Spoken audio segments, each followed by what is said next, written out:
आज हम लोग पढ़ेंगे चैप्टर 1 जिसका नाम है वास्तविक संख्याएं। वास्तविक संख्याएं, रेशनल नंबर। आज इस चैप्टर की कुछ बेसिक जानकारी पढ़ेंगे। स्टार्टिंग नंबर हम लोग पढ़ेंगे इस चैप्टर में। सबसे पहले गणित यदि हम लोग पढ़ते हैं तो उसमें हमें कहा जाता है कि संख्या क्या होती है। तो संख्या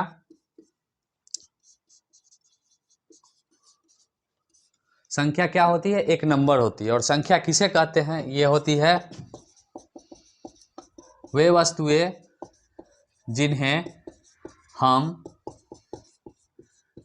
गिनने एवं नापने तथा नामकरण के लिए उपयोग करते हैं। क्या कहलाता है? संख्या कहलाता है। नामकरण के लिए उपयोग करते हुए हमें क्या कहलाता है? संख्या कहलाता है। और संख्या जानते हैं कि कोई भी चीज, जिस वस्तु को हम लोग क्या कर सकते हैं, गिनती कर सकते हैं, वो हमारी क्या हो जाती है? संख्या हो जाती है। अब कहता है कि संख्या का प्रकार। अब क्या कहता है इसमें? संख्या का प्रकार, number of types of number. Types of number, number की संख्या का प्रकार क्या कहलाता है? स्टार्टिंग नंबर में होता है प्राकृत संख्या, पूर्ण संख्या,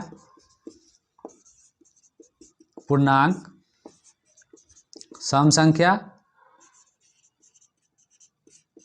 विषम संख्या, भाज्य संख्या, अभाज्य संख्या, वास्तविक संख्या, अवास्तविक संख्या,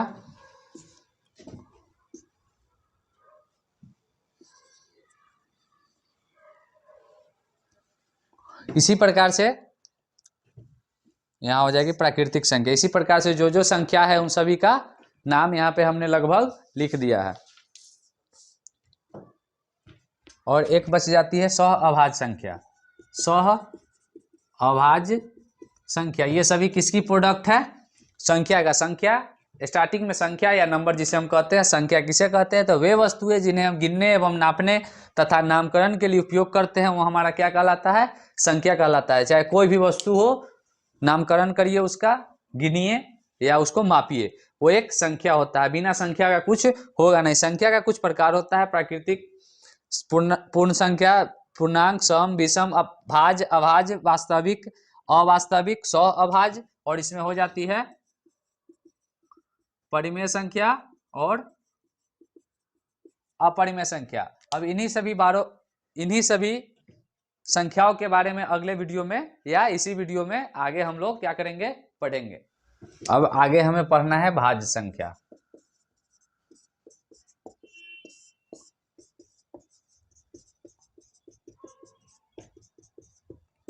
कंपोजिट नंबर। कंपोजिट नंबर में भाज्य संख्या पढ़ना है कि भाज्य संख्या क्या कहलाती है। तो भाज्य संख्या क्या कहलाती है? वैसी संख्या जिनमें एक एवं खुद को छोड़कर अन्य या अतिरिक्त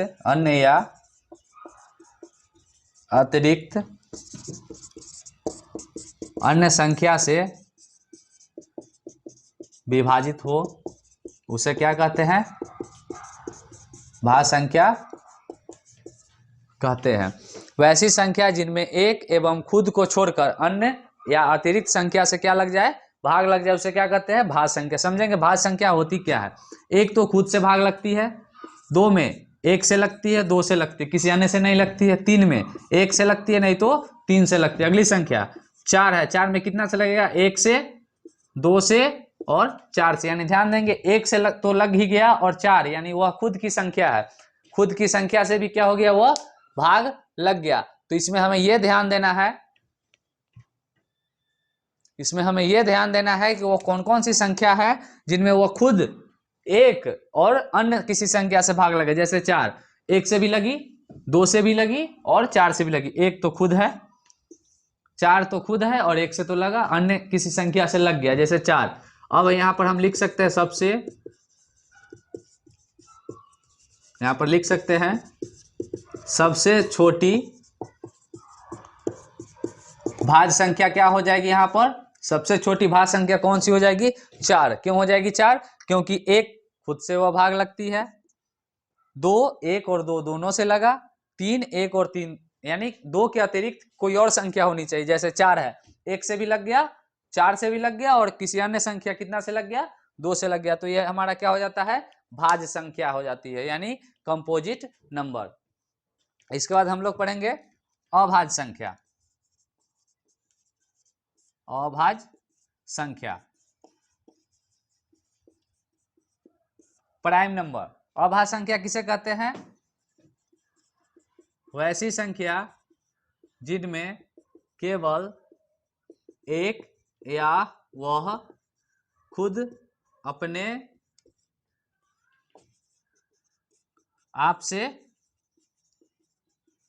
विभाजित हो, उसे अभाज्य संख्या कहते हैं।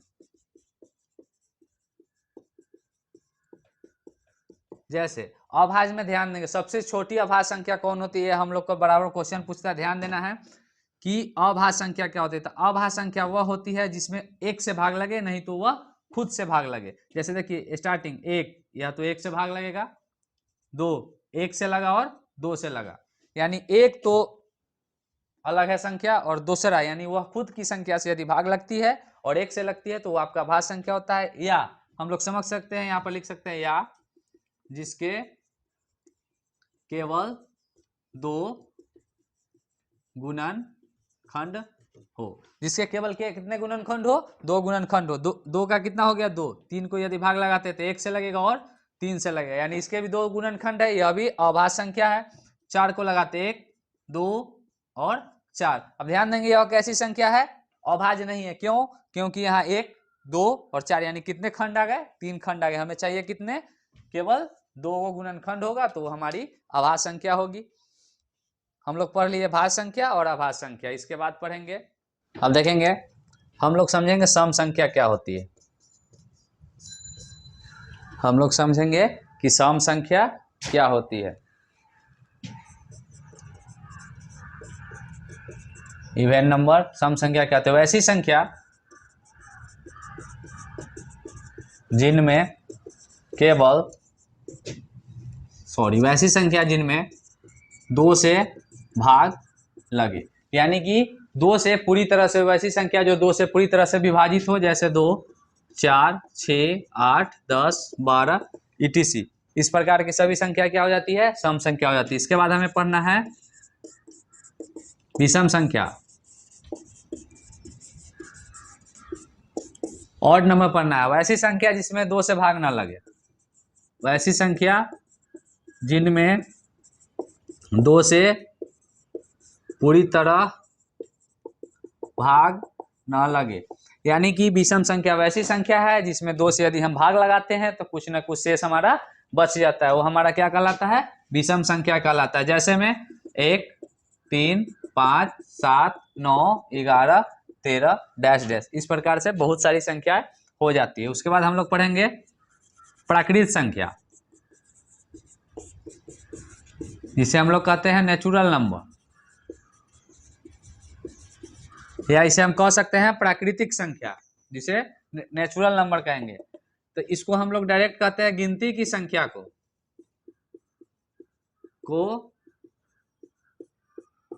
प्राकृत संख्या कहते हैं, या गिनती की संख्या को प्राकृत संख्या कहते हैं, या कह सकते हैं जहां से हमें गिनती स्टार्ट होती है। तो स्टार्ट कहां से होती है? 1 से।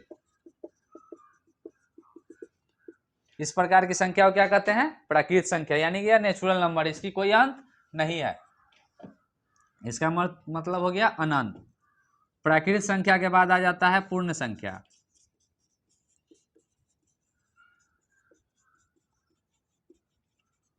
होल नंबर जिसे कहते हैं, पूर्ण संख्या वैसी संख्या होती है, सिर्फ गिनती की संख्या के पहले क्या लग जाता है, जीरो लग जाता है। गिनती की संख्या के आगे शून्य लगाने पर प्राप्त संख्या पूर्ण संख्या कहलाती है। गिनती की संख्या के आगे शून्य लगा देने पर वह संख्या कैसी संख्या कहलाएगी, पूर्ण संख्या कहलाएगी। जैसे 1 2 3 4 5 डैश डैश, इसके पहले क्या लग गया, आकर शून्य लग गया, तो यह कैसी संख्या हो गई, पूर्ण संख्या हो गई। नेक्स्ट टॉपिक हम लोग का है पूर्णांक, इंटीजर। पूर्णांक क्या होता है, पूर्णांक वैसी संख्या होती है, पूर्णांक वैसी संख्या होती है जिनमें धनात्मक एवं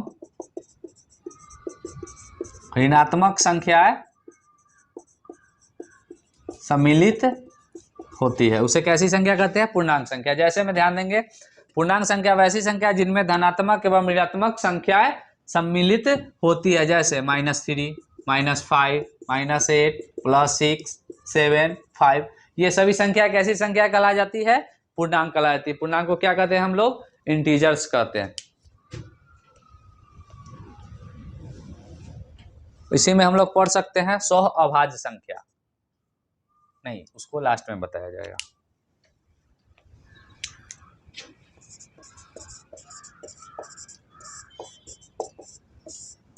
हम लोग पढ़ेंगे परिमेय संख्या।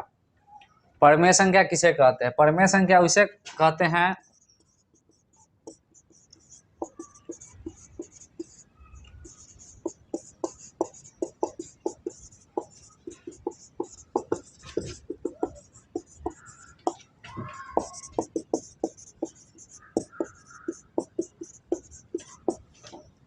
देखिए, वैसी संख्या जिनको हम P/Q के रूप में लिख सकते हैं या व्यक्त कर सकते हैं, जहां P और Q क्या है, अंश और हर है, तथा ये दोनों क्या है,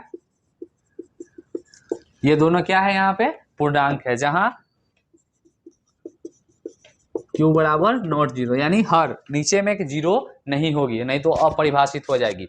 परिमेय संख्या उसे कहते हैं वैसी संख्या जिनको हम P/Q के रूप में लिख सकते हैं या व्यक्त कर सकते हैं, जहां Q बराबर नॉट जीरो। उसके बाद इसको हम कह सकते हैं कि जिसका वर्गमूल निकल सके, जिसका वर्गमूल निकल सके, जिसका वर्गमूल निकल सके, ये परिमेय संख्या कहलाती है। जैसे में हम लोग इसमें ध्यान दे सकते हैं। इसके बाद हम लोग पढ़ेंगे इसी का अपरिमेय संख्या पढ़ेंगे। अपरिमेय संख्या इसी का ठीक उल्टा रूप है, वैसी संख्या जिनको हम P/Q के रूप में नहीं लिख सकते हैं या व्यक्त नहीं कर सकते हैं, तथा उनको उनका जो है सके वर्गमूल ना निकल सके। इसका डायरेक्ट है जिसका वर्गमूल ना निकले। हम लोग शॉर्टकट में बता सकते हैं वह कैसी संख्या कहलाती है, परिमेय संख्या। बाकी बात तो आपके बुक में दिया हुआ ही है। अब हम लोग बता देंगे, अब हम बताएंगे कि परिमेय और अपरिमेय संख्या कौन कौन होती है और कौन कौन नहीं होती है। चलिए इसको मिटा देते हैं। ये अब हम लोग ये देखेंगे कि कौन कौन परिमेय होता है और कौन कौन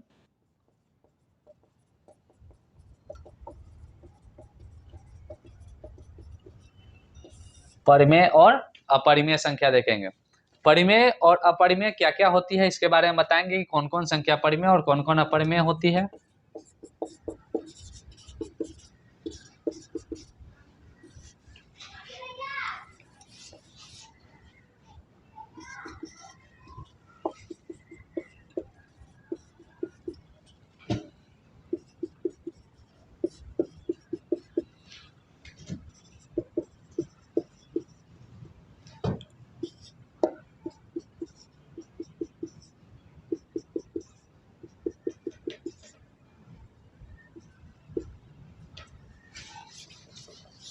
हम लोग यहाँ पर ऐसे लिख सकते हैं,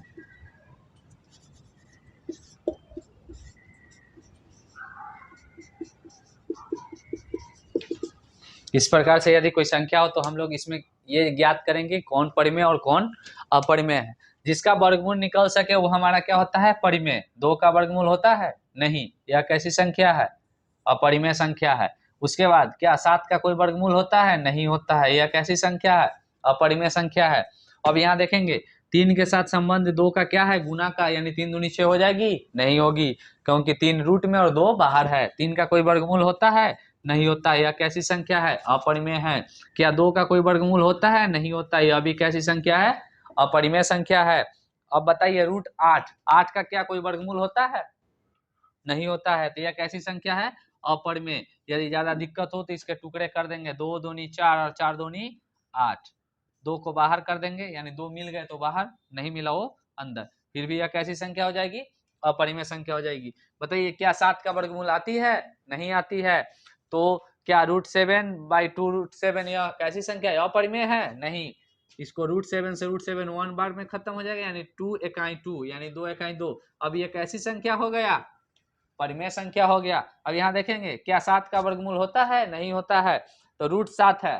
अब यहाँ क्या है, √49 है। अब यहाँ ध्यान देंगे √49 का वर्गमूल 7 होता है और 2 √7, यानी 7 का वर्गमूल नहीं निकला, तो यह हमारा कैसी संख्या कहला गया, अपरिमेय संख्या कहला गया। फिर उसके बाद अगली संख्या 3.333 डॉट डॉट डॉट डॉट, इस प्रकार से यदि कोई संख्या हो तो 3 बार बार आता है, यानी एक ही संख्या बार बार रिपीट करे तो वो हमारा कैसी संख्या कहलाती है, परिमेय संख्या कहलाती है। कैसी संख्या कहलाती है, परिमेय संख्या कहलाती है।